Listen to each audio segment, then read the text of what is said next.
जगत कौक भारत माता की नरेंद्र मोदी दिलीप शइकिया राजीव बांगाल बो एकदम जिकिबই আৰু আজিৰ সভাত আমাৰ মাজত উপস্থিত ভাৰতীয় জনতা পাৰ্টিৰ সভাপতি দিলীপ শইকীয়া ডাঙৰীয়া মন্ত্ৰী অশোক সিংহাল ডাঙৰীয়া জিলা সভাপতি গোসাই বসুমতাৰী ডাঙৰীয়া হৰেন দেউৰী ডাঙৰীয়া অৰূপ দে ডাঙৰীয়া বিভূতি বৰগিয়াৰী ডাঙৰীয়া কবিতা বসুমতাৰী ডাঙৰীয়া বিৰাজ মোহন বসুমতাৰী ডাঙৰীয়া অশোক সিংঘি ডাঙৰীয়া দুৰ্গা হাজদা ডাঙৰীয়া অমৃত বেগ ডাঙৰীয়া জাগিৰ সোৰেং ডাঙৰীয়া মনোৰঞ্জন ব্ৰহ্ম ডাঙৰীয়া সুনকা হাজদা ডাঙৰীয়া শ্যামল সৰকাৰ ডাঙৰীয়া আৰু আজিৰ সভাত উপস্থিত বনৰগাঁৱৰ আইমাতৃসকল যুৱক যুৱতী বন্ধু বান্ধৱীসকল আৰু মোৰ শ্ৰদ্ধাৰ ৰাইজ আজি ৰাতিপুৱা যেতিয়া আমি গুৱাহাটীৰ পৰা ওলাইছিলো বহুত বৰষুণ আছিল মই ভাবিছিলো ইমান বৰষুণ মিটিং হ'ব কি নাই তথাপিতো আহিলো আৰু ৰাস্তাত মই খুধি আছিলো যে মানুহ আহিব নে নাই বোলে নহয় বৰষুণ হলেও বনৰগাঁৱত মানুহ আহিবই মই বিশ্বাস কৰা নাছিলো মই বোলে এবাৰ নিজে চাও ইয়াত আহিটো দেখিলো আপোনালোক ভিজি ইয়াত বহি আছে তাৰ মানে বিজেপিক জিকাবই হয় নে নহয় পুৰা হয় নে নহয় ৰাজীৱ জিকিব কনফাৰ্ম ময়ো ভাবো এইবাৰ ইলেকশনত বনৰগাঁৱত আমি বিজেপি জিকিমেই একদম 100% কনফাৰ্ম আমি জিকিমেই শ্ৰদ্ধাৰ ৰাইজ আমাৰ যেতিয়া বিটিআৰৰ ইলেকশন আহিলে তেতিয়া আমাৰ মাজত আলোচনা হল যে আমি কেইটা সিটত ইলেকশন উঠিম প্ৰথমতে আমি ভাবিলো যে ইয়াতটো বিপিএফ আছে ইউপিপিএল আছে গতিকে আমি 9-10টা ইলেকশন খেলিলে হৈ যাব যেতিয়া মই আমাৰ কাৰ্যকৰ্তাসকলক কলো যে আমি কম সিটত ইলেকশন খেলিম তেতিয়া মোক তেওঁলোকে কলে যে দাদা আপুনি এবাৰ নিজে বিটিআৰখন ঘূৰি চাওক আপুনি বুজি পাব যে আমি কেইটা সিটত ইলেকশন উঠিব লাগে মই বিটিআৰত যোৱা 10 দিন মিটিং কৰি আছো প্ৰথমতে মুদৈবাৰী গলো মুদৈবাৰীৰ পিছত হৰিসিঙা খালিংদুৱাৰ তাৰ পিছত দৰঙাজুলি নাগৰিজুলি শুক্লাই চেৰফাং মথনগুৰি মুছলপুৰ তাৰ পিছত মই গলো সুবাইজাৰ তাৰ পিছত মানস চেৰফাং থুৰিবাৰী ফকিৰাগ্ৰাম দতমা আকৌ মই উদালগুৰিত গলো ননৈ চেৰফাং খৈৰাবাৰী ভেৰগাঁও তামুলপুৰত গলো বাগানপাৰা গোৰেশ্বৰ আকৌ বাক্সা জিলাত গলো আমাৰ ককলাবাৰী হালবাৰী তাৰ পিছত আমি গলো আমাৰ দিহিৰা তাৰ পিছত চিৰাঙত আমি চিৰাংদুৱাৰ আমি কোকৰাঝাৰত আজি আকৌ আহিলো বনৰগাঁও অলপ পিছত যাম গোমা মই যিমান সিটৰ নাম কলো সকলো মিটিংতে হাজাৰ হাজাৰ মানুহ বিজেপিক বিটিআৰত ইমান আদৰণি লৈছে যে এতিয়াও হাগ্ৰামা মহিলাৰীয়েও কয় যে আমাৰ বিজেপিৰ লগত কন্টেষ্ট প্ৰমোদ বড়ুৱেও কয় বিজেপিৰ লগত কন্টেষ্ট মইতো কওঁ যে বিজেপি সুপাৰফাষ্ট ট্ৰেইন হৈ আছে বিজেপি এতিয়া 1 নম্বৰত আছে মই ঠিক কৈছো নে নাই বিজেপি 1 নম্বৰত আছে নে নাই হাজাৰ হাজাৰ মানুহ আমি এটা সমষ্টিত এটা মিটিং পাতিছো বাকি পাৰ্টি বিলাকে 5টা 6টা সমষ্টি লগ লাগি এটা মিটিং পাতিছে আমাৰ এটা মিটিঙত বৰষুণ হ'ব পাৰে, ৰ'দ হ'ব পাৰে, মানুহ আছেই। আৰু ময়ো দেখিলো যে সকলোৱে বৰষুণত ভিজি আছে, গতিকে ময়ো অলপ বৰষুণত ভিজি বৰষুণৰ আনন্দ লওঁ। কাৰণ এইকেইদিন সকলো মানুহে কৈ আছিলে যে খৰাং বতৰ হ'ব পাৰে, মোৰো ভয় লাগি আছিলে। এতিয়া যেতিয়া মই বৰষুণ দেখিলো, খেতি পথাৰত মানুহে কঠীয়া ৰুব পাৰিছে, মোৰো মনটো ভাল লাগিলে। আৰু সেইকাৰণে মই এইটো বৰষুণ বুলি ভাবা নাই, মই এইটো ভগৱানৰ পুষ্পবৃষ্টি বুলি ভাবিছো, যে আমাক সকলোকে আশীৰ্বাদ কৰিছে। শ্ৰদ্ধাৰ ৰাইজ, আমি এই ইলেকশ্যন UPPLৰ এগেইনষ্টতো খেলা নাই, আমি BPFৰ এগেইনষ্টতো খেলা নাই। কোনো পাৰ্টি আমাৰ শত্ৰু নহয়। আমি মাত্ৰ বিচাৰিছো যে এইবাৰ BTRত BTCত এনেকুৱা এখন চৰকাৰ হওক, যিখন চৰকাৰৰ সন্মুখত আমাৰ সমস্যাবিলাক সমাধান হ'ব পাৰে। আমাৰ BTRত 26টা জনগোষ্ঠীৰ লোক বাস কৰে। BTR হোৱা কিমান দিন হ'ল? 22 বছৰ।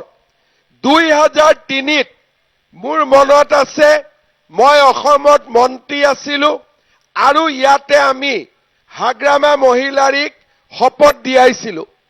তেতিয়া যি ল'ৰা বাচ্চা আছিলে, 22 বছৰ পিছত সেই ল'ৰা এতিয়া বিয়া কৰাৰ সময় হ'ল।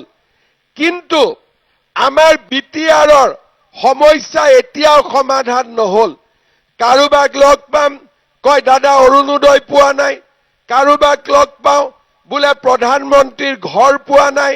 কাৰোবাক লগ পাওঁ, বোলে চাকৰি পোৱা নাই। কাৰোবাক লগ পাওঁ, বোলে মাটিৰ কাগজ হোৱা নাই। আৰু আমাৰ আজি যদি আমি চাব যাওঁ, সেই কেতিয়াবাই আদিবাসী আমাৰ সংঘৰ্ষ হৈছিলে, তাত কেম্পত থকা মানুহবিলাকে এতিয়াও টকা পোৱা নাই। আমাৰ সমস্যা বহুত। এতিয়া এই সমস্যাবিলাক আমি সমাধান কৰিব লাগিব। মই একেদিন BTRত য'তেই গৈছো, এটা এটা সমষ্টিত ৰাইজে 3খন দলং বিচাৰিছে, 4খন দলং বিচাৰিছে। যাতায়াতৰ সমস্যা, ৰাস্তাৰ সমস্যা, স্কুলৰ সমস্যা। কিন্তু আজি 22 বছৰত আমি দেখা পাইছো যে BTRত চৰকাৰ থকা সত্ত্বেও BTRে ৰাইজৰ সমস্যা সমাধান কৰিব পৰা নাই। পেপাৰত ডেইলি শুনো, বোলে কন্ট্ৰেক্টৰ বিলাকে 1000 কোটি টকা পাব বাকী আছে। যদি মোদী দিল্লীত আছে, দিছপুৰত আমি আছো, এই BTRত যদি সমস্যাবিলাক সমাধান হ'ব লাগিব, তেতিয়াহ'লে আমাক ইয়াত BJPৰ শক্তিশালী ভূমিকা কোকৰাঝাৰত থাকিব লাগিব, নহ'লে BTRৰ সমস্যা কেতিয়াও সমাধান নহয়। মই সকলো মিটিঙতে কৈছো যে এইবাৰ BTRত কোনো দ্বিতীয় শ্ৰেণীৰ নাগৰিক নাথাকিব, সকলো প্ৰথম শ্ৰেণীৰ নাগৰিক এইবাৰ BTRত হ'ব লাগিব। মোক সাংবাদিকে সোধে যে প্ৰথম শ্ৰেণী কি, দ্বিতীয় শ্ৰেণী কি? মই তেওঁলোকক সিম্পল ভাষাত বুজাই দিওঁ যে যোনে অৰুণোদয় পাইছে সি প্ৰথম শ্ৰেণী, যোনে অৰুণোদয় পোৱা নাই সি দ্বিতীয় শ্ৰেণী, যাৰ মাটিৰ কাগজ আছে সি প্ৰথম শ্ৰেণী, যাৰ মাটিৰ কাগজ নাই সি দ্বিতীয় শ্ৰেণী, যি কন্ট্ৰেক্টৰে বিল পাইছে সি প্ৰথম শ্ৰেণী, যোন কন্ট্ৰেক্টৰে বিল পোৱা নাই তেওঁ দ্বিতীয় শ্ৰেণী, যোনে ঘৰ পাইছে তেওঁ প্ৰথম শ্ৰেণী, যোনে ঘৰ পোৱা নাই তেওঁ দ্বিতীয় শ্ৰেণী। সেইকাৰণে BJP যদি চৰকাৰ হয়, তেতিয়া বা কোকৰাঝাৰত BJPৰ যদি শক্তিশালী ভূমিকা থাকে, ইয়াতে কোনো দ্বিতীয় শ্ৰেণীৰ নাগৰিক নাথাকিব, প্ৰথম শ্ৰেণীৰ নাগৰিক হ'ব। কেইদিনমান আগতে মই ওদালগুৰিত গৈছিলো। মই ৰাইজক সুধিলো যে অৰুণোদয় কোনে কোনে পাইছে হাত উঠাওক। অকণমান মানুহে হাত উঠালে। কিন্তু মই যদি নলবাৰীত গৈ সুধো যে অৰুণোদয় কিমানে পাইছে, চবেই হাত উঠায়। যদি ডিব্ৰুগড়ত গৈ সুধো অৰুণোদয় কিমানে পাইছে, চবেই হাত উঠায়। তেতিয়া মই ওদালগুৰিত যেতিয়া মই সুধিলো যে কিমানে অৰুণোদয় পাইছে, মানুহে হাত বহুত কম উঠালে। মই চিন্তা কৰিলো ঘটনাটো কি। মই ডিচিক সুধিলো যে এই যে অৰুণোদয় আঁচনি মই যে প্ৰত্যেক সমষ্টিত 40,000 মহিলাৰ কাৰণে পঠাইছো, আপুনি ফৰ্মবিলাক কাক দিছে? বোলে ছাৰ মই ভিচি ডিচিক দিছো। মই বোলে এইটো কি বস্তু? বোলে মই ভিচি ডিচিক দিছো ছাৰ। মই বোলে ফৰ্ম আপোনাক দিলো দুখীয়া মানুহক দিবৰ কাৰণে, এই ভিচি ডিচিটো আকৌ কৰ পৰা ওলাল? ই কি বৰালি মাছ নেকি, সৰু সৰু মাছ খোৱা? সেইকাৰণে মই এটা কথা বুজি পালো যে বড়োলেণ্ডত যেতিয়ালৈকে ভিচি ডিচি থাকিব তেতিয়ালৈকে গৰীব মানুহে কোনো আঁচনি নাপায়, তেতিয়ালৈকে গৰীব মানুহৰ কোনো উন্নতি নহয়। বোলে ঘৰৰ লিষ্ট কোনে বনাব? বোলে ভিচি ডিচিয়ে বনাব। বোলে অৰুণোদয় কোনে দিব? ভিচি ডিচিয়ে বনাব। আৰে টকা দিছো মই, টকা দিছে মোদীয়ে, এই মাজত ভিচি ডিচি ক'ৰ পৰা ওলালে?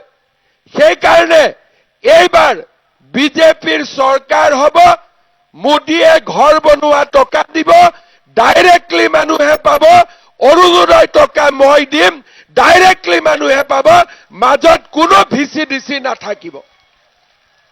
আমাৰ অসমততো ভিচি ডিচি নাই, নলবাৰীত ভিচি ডিচি নাই, বৰপেটাত ভিচি ডিচি নাই, যোৰহাটত ভিচি ডিচি নাই, ডিব্ৰুগড়ত ভিচি ডিচি নাই। তাত সকলোৱে অৰুণোদয় পায়। অৰুণোদয় এতিয়া আমি মাহত 1250 টকা দি আছো। জানুৱাৰী মাহৰ পৰা অৰুণোদয়ৰ মানুহে গেছ কিনিলে আৰু 250 টকা পাব। তাৰ মানে অৰুণোদয় 1500 টকা হ'ব। এতিয়া এই টকা যদি মোৰ বড়োলেণ্ডৰ মায়ে নাপায়, বড়োলেণ্ডৰ বাইদেৱে নাপায়, বড়োলেণ্ডৰ ভণ্টিয়ে নাপায়, আমাৰ মনবিলাক বেয়া হৈ থাকিবনে নাই? এতিয়া ফৰ্ম লৈ কাজিয়া। ডিচিক সুধিছো, বোলে ছাৰ ফৰ্ম ভিচি ডিচিয়ে লৈ গ'ল, অমুকে লৈ গ'ল, তমুকে লৈ গ'ল। এইটোতো ঠিক কথা নহয়।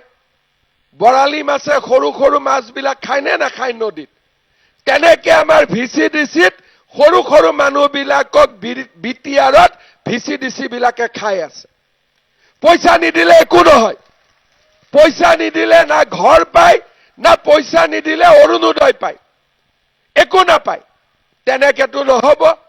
সেইকাৰণে এইবাৰ বিজেপিৰ চৰকাৰ আহক বা BPF আহক, UPPL আহক, পিছৰ কথা, কিন্তু বড়োলেণ্ডত ভিচি ডিচিৰ দালালি চলিব নোৱাৰিব। কাৰণ গৰীব দুখীয়া মানুহে একো নাপাব। প্ৰধানমন্ত্ৰীয়ে ঘৰ বনাব টকা দিয়ে, ঘৰ বনোৱা টকা একাউণ্টত যাব লাগে, বোলে ইয়াতে ভিচি ডিচিয়ে ঘৰ বনাব। আৰে গৰীব মানুহৰ পইচা আমি গৰীবক দিব লাগিব নে আমি ভিচি ডিচিক দিব লাগিব? সেইকাৰণে বড়োলেণ্ডত বিটিআৰত যদি পৰিৱৰ্তন লাগে তেতিয়াহ'লে আমি কাক ভোট দিব লাগিব? আমি বিজেপিক ভোট দিব লাগিব।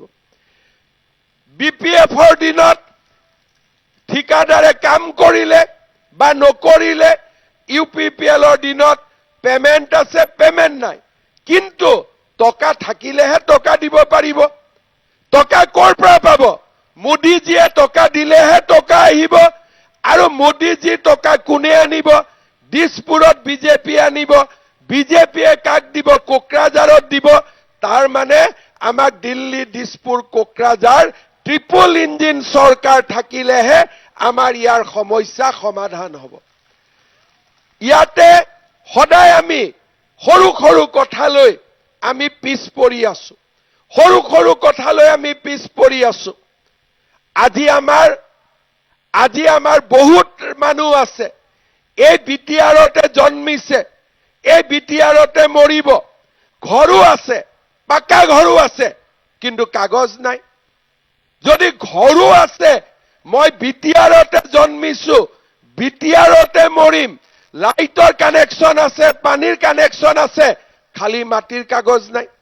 এইটো কেনেকুৱা কথা হ'ব পাৰে? যদি নাই, যদি একো নাই, কিন্তু সব আছে, কিন্তু সব থাকিও একো নাই। ঘৰ আছে, মোৰ মাটি আছে, বাউণ্ডাৰী ৱাল আছে, ইলেক্ট্ৰিচিটি কানেকশ্যন আছে, পানী আছে, বোলে মাটিৰ কাগজ আছে নে? বোলে মাটিৰ কাগজ নাই। আৰে এইটো কেনেকুৱা কথা? যদি নাই, যদি একোৱে নাই, সব আছে, দোকান আছে, লাইসেন্স আছে, মটৰচাইকেল আছে, গাড়ী আছে, সব আছে, কিন্তু মাটিৰ কাগজ নাই। আৰে নাই যদি একো নাই, কিন্তু যদি সব আছে, তেতিয়াহ'লে চব্জি, মাছ, মাংস সব আছে, খালি নিমখটো নাই। হয় নে নহয়? সবে আছে, খালি নিমখটো নাই। তে নিমখ নাখালে আঞ্জাখন কেনেকে ভাল লাগিব? বোলে সব আছে, গোটেইখিনি আছে, ইয়াতে মাটিও আছে, ঘৰো আছে, ইলেক্ট্ৰিচিটিও আছে, পানীও আছে, ৰাস্তাও বনাইছো, দলঙো বনাইছো, নামঘৰো বনাইছো, বাথৌ মন্দিৰো বনাইছো, গীৰ্জাও বনাইছো, খালি কি নাই? বোলে কাগজটো নাই। তাৰ মানে কথাটো কি? তাৰ মানে এইটোৱে কথা যে বিটিআৰত ৰাইজৰ লগত কথা পাতি সমস্যাবিলাক সমাধান কৰিবৰ বাবে মানুহে সাহস নকৰে। কথা পাতিব লাগিব, কথা পাতিব লাগিব যে এওঁতো ইয়াতেই জন্মিছে, ইয়াতেই মৰিব, বাংলাদেশতো মাটি নাই কাৰো, ক'ত যাব? এই কথাখিনি ইয়াত খোলাখুলি কোনেও নাপাতে। কিন্তু আমাৰ কোনো সমস্যা নাই, কাৰণ বিজেপি মানে সকলোৰে পাৰ্টি, বিজেপি মানে সকলোৰে দল। আমাৰ মনত ক্লিয়াৰ আছে যে বিটিআৰ ভাল হ'ব লাগে। 26টা জনগোষ্ঠীৰ ৰাইজে বিটিআৰক আদৰণি জনাব লাগে, আৰু আমাৰ বিটিআৰখনত কোনো সমস্যা থাকিব নালাগে। আজি অসমত চাকৰি হয়, কামাণ্ডো বেটেলিয়ন, পুলিচ বেটেলিয়ন, গৰীব হলে চাকৰি পায়, 1 পইচাও ঘোষ দিব নালাগে। কোনবাই যদি দিছপুৰৰ চাকৰিত গৰীবৰ পৰা তামোল পাণ এখন লয়, চিধি জেলৰ ভিতৰত যাব লাগিব, তাৰ বাহিৰত থকাৰ কোনো ৰাস্তা নাই। কিন্তু গুৱাহাটীৰ চাকৰি যেনেকে সকলোৱে পায়, দিল্লীৰ চাকৰি যেনেকে সকলোৱে পায়, বিটিআৰৰ চাকৰিও, কোকৰাঝাৰৰ চাকৰিও সকলোৱে পাব লাগিব। লাগিব নে নালাগিব? কিন্তু আজি গৰীব দুখীয়া মানুহৰ এই বিশ্বাস এতিয়াও অহা নাই। আমি চেষ্টা কৰিব লাগিব যে সকলোৱে লগ লাগি, সকলো জনগোষ্ঠীৰ লোকে লগ লাগি আমি বিটিআৰক সফল কৰিব লাগিব। কিন্তু যদি আমি ৰাইজৰ সমস্যা সমাধান নকৰো, গৰীব মানুহে বেলেগ জায়গাত সব আঁচনি পাব আৰু বিটিআৰত নাপাব, মানুহৰ মন বেয়া হৈ থাকিব, মানুহৰ মন কেতিয়াও ভাল হ'ব নোৱাৰে। শ্ৰদ্ধা ৰাইজ, কোকৰাঝাৰত যেতিয়া বিজেপিয়ে শক্তিশালী ৰূপত কোকৰাঝাৰৰ চৰকাৰত বহিব আৰু ৰাইজে আশীৰ্বাদ কৰিব, আমাৰ ইয়াত একো সমস্যা নাথাকিব, আমি সমস্যাবিলাক সকলো সমাধান কৰিব পাৰিম। মোৰ এটাই প্ৰচেষ্টা, 22 বছৰ হৈ গ'ল, আৰু 5 বছৰ যদি যায় 27 বছৰ হ'ব। এইবাৰ ইলেকশ্যনত আমি এটাই চিন্তা কৰিব লাগিব যে বিটিআৰত কোনো যাতে দ্বিতীয় শ্ৰেণীৰ নাগৰিক নাথাকে, সকলো প্ৰথম শ্ৰেণীৰ নাগৰিক হ'ব পাৰে, সকলোৱে আনন্দ কৰিব পাৰে, সকলোৱে ফূৰ্তি কৰিব পাৰে, কাৰো মনত যাতে দুখ নাথাকে। আৰু সেইকাৰণে এইবাৰ বিজেপিয়ে ভাল কৰি ইলেকশ্যন উঠিবৰ কাৰণে চেষ্টা কৰিছে।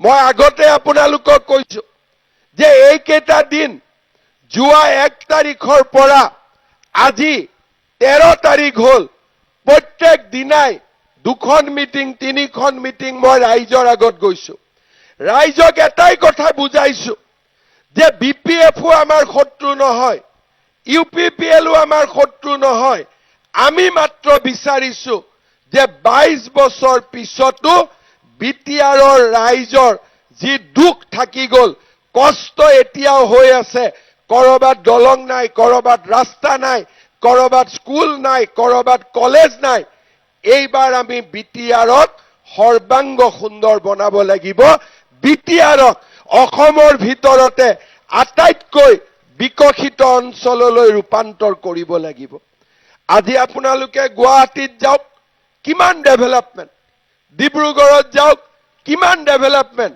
আজি নলবাৰীত যাওক কালি মই দিনত নলবাৰীত গৈ আছো নলবাৰী টাউনত 4খনকৈ ফ্লাইঅভাৰ হৈছে আজি গুৱাহাটীলৈকে যাওক প্ৰতিটো দিনতেই নতুন নতুন কিবা হৈ আছে গৰীব দুখীয়া মানুহক চাওক অৰুণোদয় পাইছে মহিলা আত্মসহায়ক গোটে লাখপতি বাইদেউৰ টকা পাইছে ৰেশন কাৰ্ডত বিনামূলীয়া চাউল পাইছে চিকিৎসাৰ বাবে আয়ুষ্মান ভাৰতৰ কাৰ্ড পাইছে আজি 1 নৱেম্বৰৰ পৰা দুখীয়া মানুহে ৰেশন কাৰ্ডত চাউলৰ লগত দালি পাব নিমখ পাব চেনি পাব তাৰো ব্যৱস্থা আজি আমি কৰিছো কিন্তু এই আঁচনিবিলাক বিটিআৰৰ ৰাইজেও পাব লাগিব বিটিআৰৰ ৰাইজেও কোকৰাঝাৰৰ ৰাইজেও বনৰগাঁৱৰ ৰাইজেও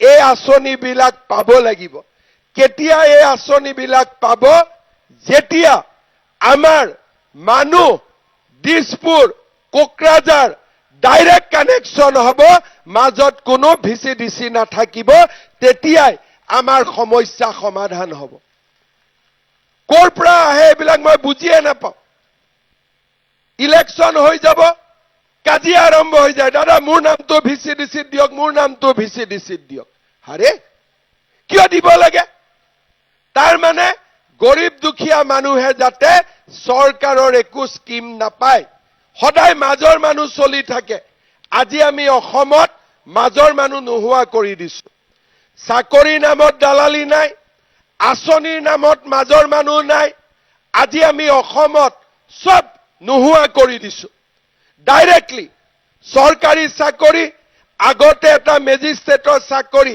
1 কোটি টকা দিব লাগিছিল এতিয়া তামোল পান এটা খাব কোনে হিম্মত নকৰে দুখীয়া দুখীয়া মানুহ এছিএছ হৈছে দুখীয়া দুখীয়া মানুহ ডিএছপি হৈছে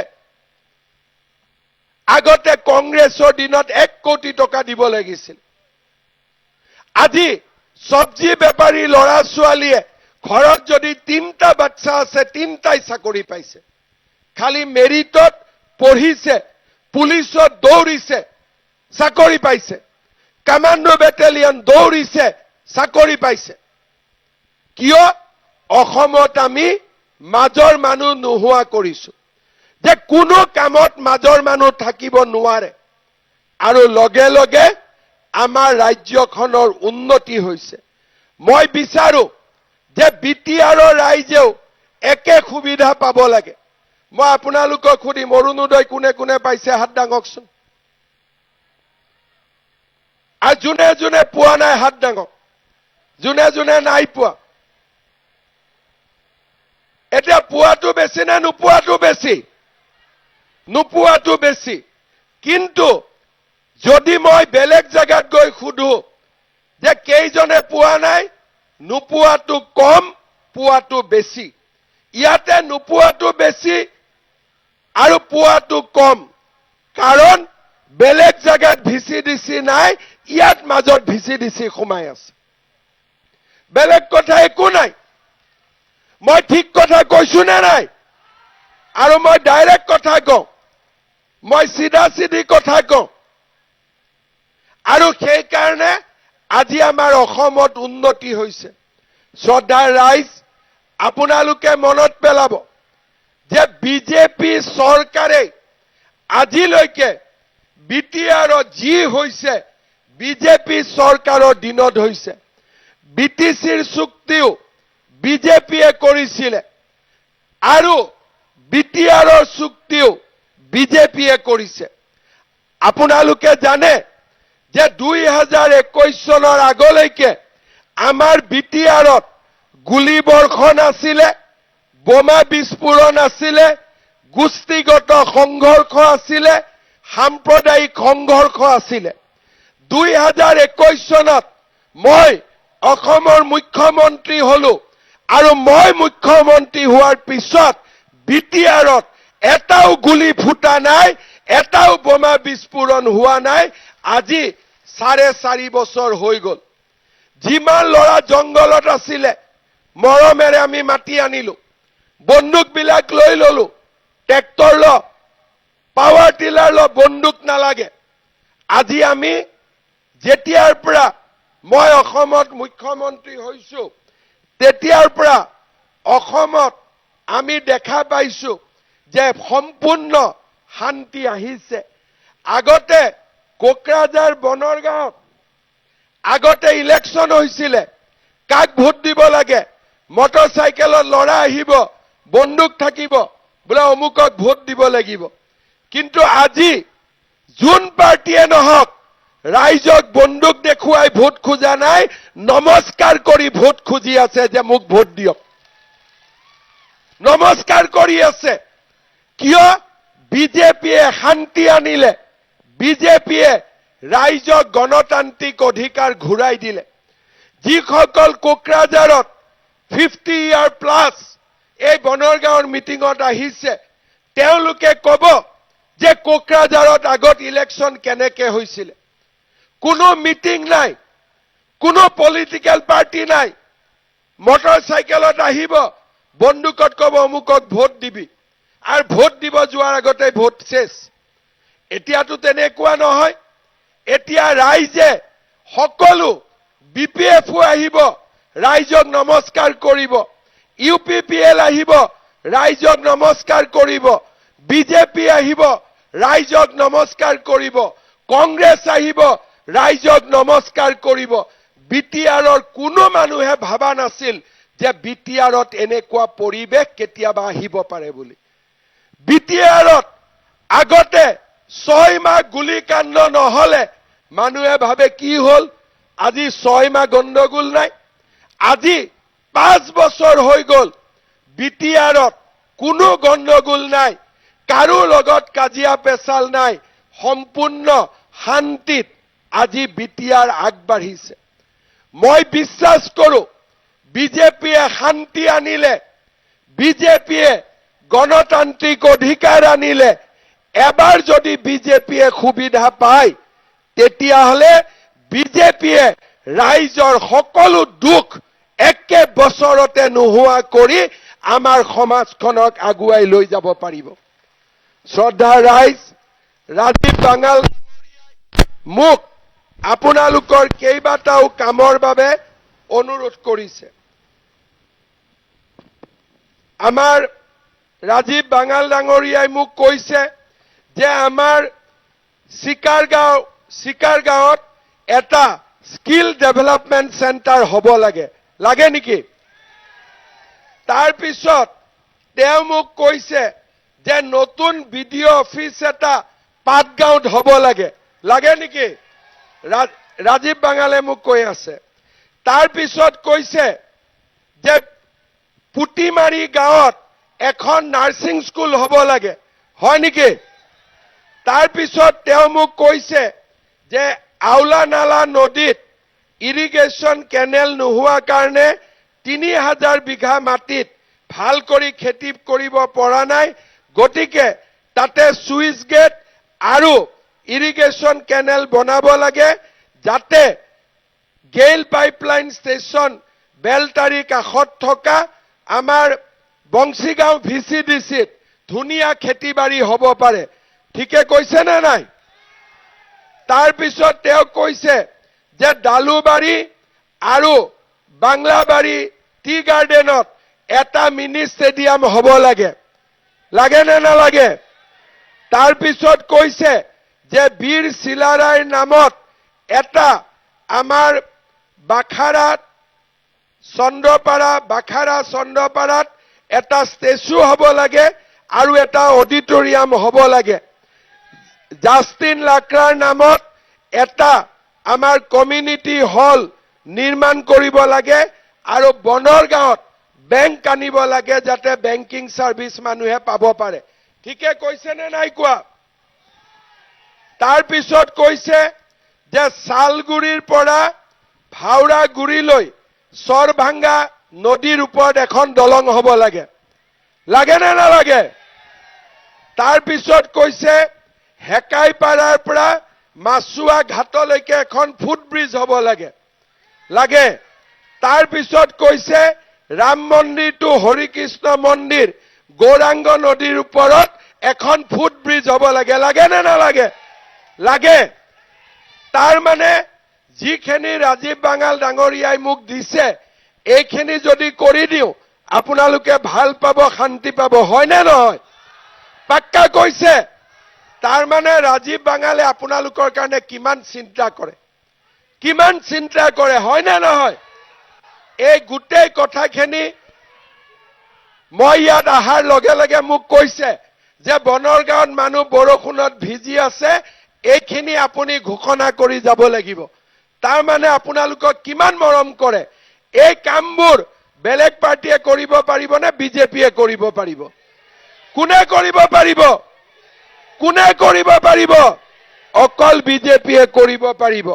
শ্ৰদ্ধা ৰাইজ, আমাৰ ইয়াত আদিবাসী গাঁৱৰ পৰাও বহুত ৰাইজ আহিছে। কেইদিনমান আগতে আদিবাসী শান্তি চুক্তিৰ বাবে ভাৰত চৰকাৰে 500 কোটি টকাৰ অনুমোদন দিছে। ৰাজ্য চৰকাৰেও 500 কোটি টকা দিব আৰু গোষ্ঠীগত সংঘৰ্ষত যিসকল ৰিলিফ কেম্পত আছিলে তেওঁলোককো আমি পাবলগীয়া পইচা ইলেকশ্যনৰ এছেম্বলি ইলেকশ্যনৰ আগতে দিবৰ বাবে আমি চেষ্টা কৰিম। অলৰেডি কাম আগুৱাই গৈছে। শ্ৰদ্ধা ৰাইজ, আপোনালোকক এটাই কথা সুধিম, এইবাৰ ইলেকশ্যনত বনৰগাঁৱত বিজেপি ইলেকশ্যন খেলিব লাগে নে নালাগে? সকলোৱে ক'ব লাগে নে নালাগে? কেণ্ডিডেট ৰাজীৱ বাঙাল হ'ব লাগে কি নালাগে? ৰাজীৱ বাঙাল কেণ্ডিডেট হ'ব লাগে নে নালাগে? ৰাজীৱ বাঙাল জিকিব নে নাই? ৰাজীৱ বাঙালক ভোট দিব নে নাই? কোকৰাঝাৰত বিজেপিৰ চৰকাৰ গঠনত শক্তিশালী ভূমিকা হ'ব লাগে নে নালাগে? লাগে। পাক্কা লাগে। তেতিয়ালে মোৰ লগত একেলগে ক'ব, ভাৰত মাতা কি, ভাৰত মাতা কি, নৰেন্দ্ৰ মোদী, অমিত শ্বাহ, দিলীপ শইকীয়া, ৰাজীৱ বাঙাল, ৰাজীৱ বাঙাল, বনৰগাঁৱৰ ৰাইজ, বনৰগাঁৱৰ ৰাইজ, বনৰগাঁৱৰ ৰাইজ। বহুত বহুত ধন্যবাদ। ছেপ্টেম্বৰত আকৌ আহিম, ঠিক আছে? ইলেকশ্যনৰ মাজত আহিব লাগে নে নাই? আৰু এবাৰ আজিতো বৰষুণত ভিজিলো, সিদিনাখন আহিলে ভাত পানী খাই যাম ইয়াতে, হ'ব? পাক্কা। ৰাজীৱ জিকিলে জিকাৰ পাৰ্টিটো আৰু ডাঙৰ কৰি খাম, হ'ব? জিকিব নে নাই? ঠিক আছে, বহুত বহুত ধন্যবাদ। জয় হিন্দ, বন্দে মাতৰম।